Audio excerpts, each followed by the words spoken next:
Hey traders, welcome back to another weekly Sunday video where I go over trade setups that I'm looking at for the week ahead. In this video, we're going to be talking about the US dollar, gold, indices, and some currency pairs that I am personally looking at going into this week.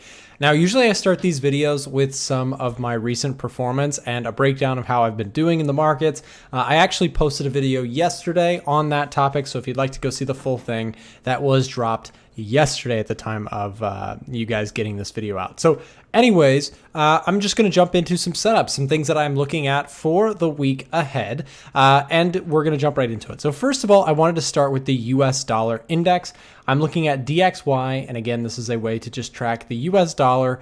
Essentially, the way this chart is calculated is it's actually a measurement of the US dollar against a basket of other currencies.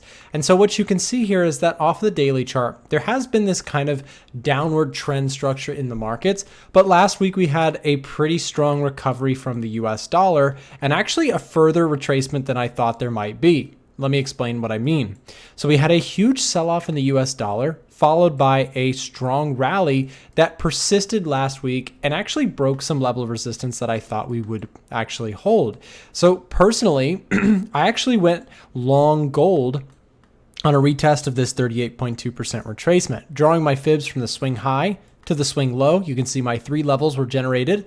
And as price came up into this area, I attempted to actually short the US dollar by proxy by going long gold. And if that was confusing to you, the simple concept is remember that gold typically goes up when the dollar goes down. Not always, but in most cases, this is the case. There is some correlation there. Of course, the flip side would be the case as well, as if the dollar does strengthen, the gold market goes down. This is what happened last week, and it worked against my trade idea, so I took a loss on gold last week. However, let's talk about this week. The 61.8% retracement came into play on the US dollar, and this acts, in my opinion, as our next level of key resistance.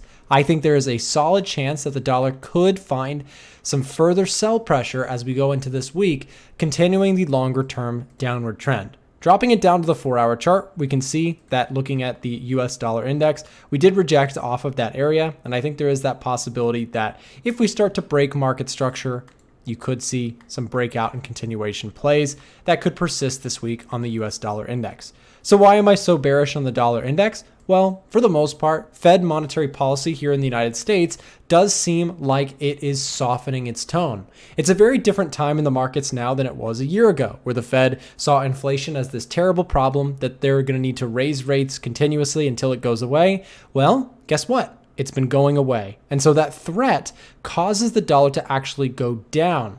And if you're confused by that, then the fundamental basics behind that is that if inflation is strong, the Fed is going to need to raise interest rates. If the Fed raises interest rates, it generally causes the currency to go up as there's more demand for the currency in the form of bonds. There's foreign investment opportunity for people coming to the US. So the point is, rate hikes cause the currency to usually go up, but the opposite is true as well. Rate pauses or rate cuts, monetary policy going the other way, causes the dollar to shrink. So I'm actually very much bearish fundamentally and technically going into this week on the US dollar. So how does that set me up for other trades? Because I'm not going to trade the DXY. Well, let's go on to gold and talk about gold here for a second.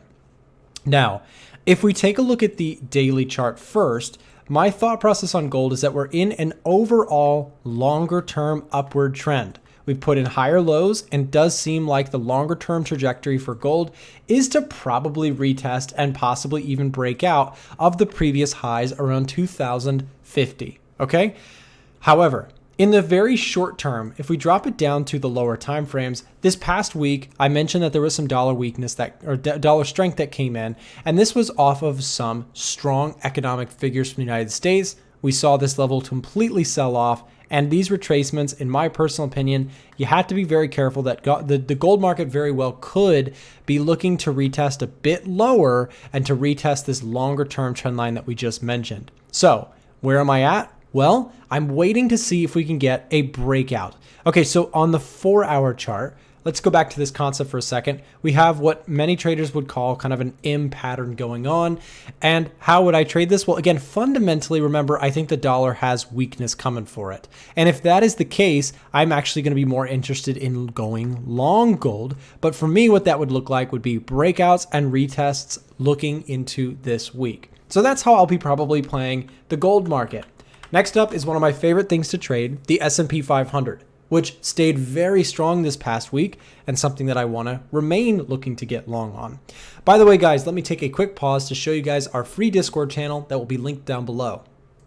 If you're not already inside of our Discord channel, we have a Discord group where we share our trade ideas, market analysis, coaching webinars, and so much more. And if you're not already inside of this group, we are going to be leaving a link in the description down below today for this video. If you'd like to come join the community, please feel free to join it using that link that is in the description down below. Again, we share our trades, but more importantly, we share our trades with full breakdowns and analysis. Now, by joining the free version, I have to be transparent. You're not going to get access to everything that the VIP version does, which includes our trade alerts and that sort of thing, but you will get access to some downloadable PDFs that should be helpful to you if you're trying to get better at your trading, and or you also can access our free analysis that we share throughout the week. So feel free to take advantage. Use that link down below in the description for that.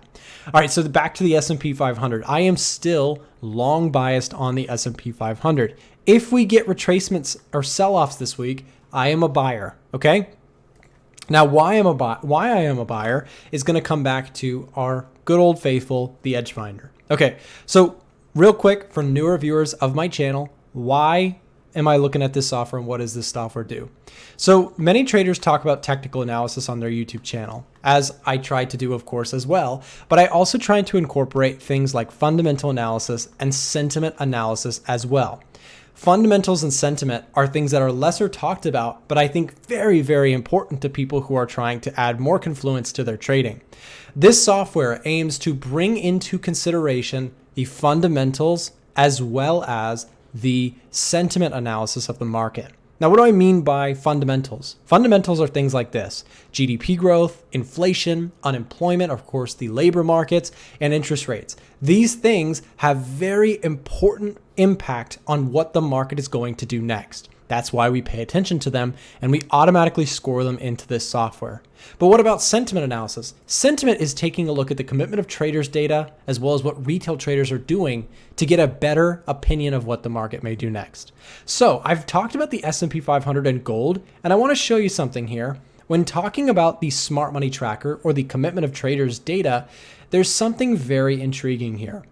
If we take a look at gold, you can see that overall gold has a very hefty long ratio. Now, what I mean by this is the commitment of traders data shows us what hedge funds and smart money traders are doing in the markets. Are they buying gold? Are they selling gold? Are they buying the S&P 500 or are they selling or shorting the S&P 500?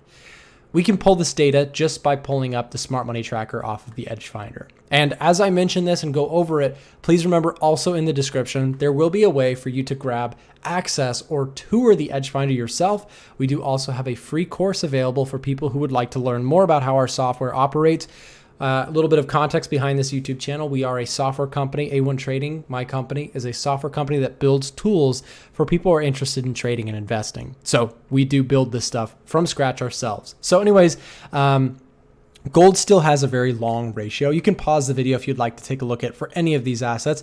We also have the euro pretty up top here, the oil market, the GBP really making a climb here, silver, platinum, USD, and of course on the sell side we have the South African rand, the Japanese yen, the US 10-year, Australian dollar, Swiss franc, and actually the S&P 500. So we actually see on the indices side a little bit of bearishness still from institutional money, which we can also take a look at in this table. If we look at, for example, let's look at the SPX500, we can actually see that there was a pretty big decrease in shorts, and that's a pretty noticeable thing. This is the change in shorts this past week on the long and short side. Of course, these are futures contracts that we're tracking. And so when looking at the S&P 500, you can see that we decreased shorts substantially. That's actually pretty bullish. And if we take a look at some of the other indices, let's take a look and see if there's any agreement there. So we did get a decrease in longs on the NASDAQ and an increase in shorts. So this is kind of more bearish for the NASDAQ. So in some cases, the S&P 500 looks more attractive in that way. And finally, US 30, the third index here for the US at least, we saw a decrease in shorts and increase in longs. That would be considered a bullish development on the Dow. Okay, cool. And of course, feel free to pause if you trade currencies. You have GBP, which actually really interestingly decreased on both long and shorts. What this just shows is there's a decrease in interest in this market overall. Okay, cool. We can also take a look at the big one, right? USD. USD saw a decrease in longs and a decrease in shorts, but notably more decrease in longs. Perhaps a little bit more of a bearish week there on the USD. Okay, cool. So we just took a look at Smart Money Tracker. And again, feel free to grab access to this software, to try it out for free, to get more information and download our course using the link down below in the description. Okay, so let's jump back to the charts here for a second. If the market does pull back in the S&P 500, I actually like that COT report update that we just got. And overall on the EDGEFINDER, we do have a bullish reading for the S&P 500. We get a very bullish when calculating all of the different all of the different columns in this singular row to represent the S&P 500. We also have bullish signals on US oil, pound pairs, pound Aussie, pound New Zealand. Let's take a quick look at those. Pound Aussie still, wow, actually a really nice little breakout here this past week. This could be of interest. So this is a trade idea right off the bat. I like this pullback, right? So a pullback into the 50 to 61.8% retracement could be very interesting here, right? So this is a past level of resistance that could now this week act as support, especially with that GBP kind of showing some promise overall on the COT reports. And then we also mentioned pound New Zealand. Looks kind of similar, but actually may be even more pressing for a possible entry this week. This is a bit of a shallow retracement, but it might just barely be a 38.2. Whoops, sorry about that. It might just barely be a 38.2% retracement. So it's right around here is our 38.2. So perhaps there's something there where if price comes down just a little bit further into this area, there could be some opportunities for some long side continuation on this market. I actually do like pound Aussie and pound New Zealand as possible setups. US oil could be interesting as well. US oil, wow, really explosive upward trend here. I was looking for a pullback on this one, but no cigar there. It does seem like we've kind of left the station again. This one could be interesting this week if we do start to see a bit more of a pullback. In fact, you might even have to kind of be a little more granular with this move. So if we get into the thick of it here with some parallel channels, I used these recently for my trend lines. I find them to be a little cleaner looking. Anyways, a pullback here could be really interesting. So oil, an interesting one out there this week as well. Moving very nicely here. And this is probably more of a 1 hour chart setup even. Pull back into this area could be kind of intriguing for, some continuation plays off of this zone. So I like that as well for US oil. Let's go back to the EDGEFINDER and take a look at what else is on the watch list. NAS 100, SPX, US 30. These are all going to kind of be the same concept, looking for pullbacks into major structure. I'm watching the S&P personally the closest. Oil also looks really good. Pound Aussie, pound New Zealand, and I already mentioned gold. Let's talk short side. Euro GBP looking kind of interesting. Let's take a look at this one. Here's the 4 hour chart, and let's zoom out a little bit. Oh, actually, look at this. Look at what we had go on here. We had big sell-off, big push, breakout, came right back down into this area, and now kind of just hugging this overall trend line that we've been seeing. So where are we at with this one? I don't like the fact that this was able to have such a big run. And it does kind of seem like on the longer term, it's kind of still stuck in a range. So Euro GBP, probably not one for me. Aussie Yen could be interesting. Aussie Yen, big sell-off previously with the some of the news out of the Bank of Japan. A little bit of a crazy, wacky week, actually. But here's one thing. We did come down and hit support. However, the sell trend here still seems very strong. And if you get a fib going on this thing, you may actually be at some interesting levels pretty soon. So we are just shy of the 61.8% retracement, which comes into confluence with this area. We are still in an overall downward trend, I would say. And so, yes, you got some support that played ball here. I think, though, however, that this is overall still in a downward trend for now. And Aussie Yen could actually be a sell side action trade as we reach up into this zone. So very intriguing Aussie yen, looking pretty bearish and giving us some nice confirmation from the EDGEFINDER with a downward trend, and economic figures are favoring, being more on the short side there. So I do kind of like that trade setup. You've got Aussie CAD on this list as well. So we'll take a quick look at AUDCAD. Aussie CAD, big sell-off here recently, and look at this. Really nice structure here. This is actually probably a 50% retracement. Yeah, so a 50% retracement brings us right into past support, which could act as resistance going into this week. So I actually like some of these Aussie pairs for possible short side continuation. This would especially be interesting, you guys, if you think the indices have made a little bit of a run that's too hot, or you think perhaps Chinese economic growth slowing could be something that actually could impact the Australian dollar negatively. So both of those as catalysts. If you think, the S&P 500 and the NAS are probably going to be due for a bigger retracement, if that's kind of your way of thinking right now, the NAS 100, for example, has had a massive, on the weekly chart, a massive move up here recently, is probably due for a bit of a retracement. And why do I mention that when talking about Aussie dollar? Well, because again, Australian dollar typically has some correlation to the risk on markets such as NAS 100 and SPX. So I kind of like that as possibly a little bit of a proxy trade on the Australian dollar against the Japanese yen. So an interesting one, as well as Aussie CAD. So that's probably some of the top trading setups, I think, from the watch list. Now, of course, guys, I did mention this earlier, but we do have access to the EDGEFINDER and the Discord, both linked down below in the description. If you'd like more information about those things, we encourage you to join us if you're not already in the Discord channel. Yes, there is a fee that is required to join the VIP version, or if you pick up our software, there is fees involved. And just to speak candidly, to you guys, I have a staff of about 9 people overall who make everything that you see on the software and Discord and even my channel. I have editors.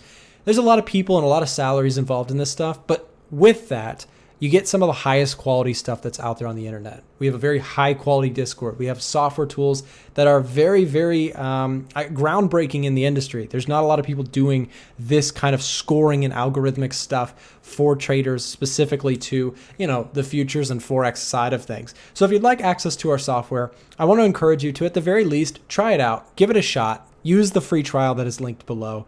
And if you want to join the Discord and find out more information, again, there's a link there as well. Thank you guys for watching. Have a great week ahead, and we'll see you back next time.